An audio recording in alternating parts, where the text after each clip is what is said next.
Meet Judy, she's a 78-year-old from Canberra. Judy is expected to be at her physiotherapist appointment today. She's getting nervous as she no longer has her driver's licence and her daughter is too busy to take her.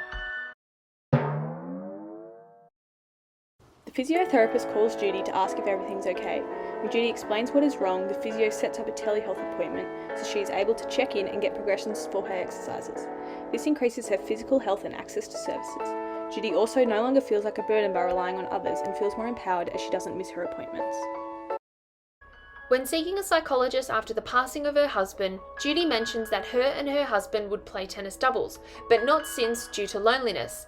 This isolation increases the risk of falls, comorbidity and depression, and decreases health outcomes and health status.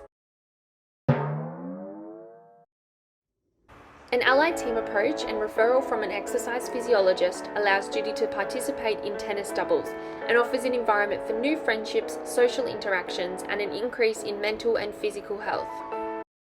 Since the passing of her husband, Judy now does her morning medication alone. She finds this decision-making process complex and becomes anxious and overwhelmed. As a result of the confusion, Judy decides not to take her medication. Consequently, the lack of knowledge and non-adherence presents when asked to go for a walk with her friend when her condition progressively worsens. Shared decision-making between Judy and the local pharmacist allows Judy to enhance her health priorities. Judy can gain fundamental education, a Webster pack for adherence, and an opportunity to check in with her pharmacist. The increased knowledge and medication confidence allows her to participate in her community positively.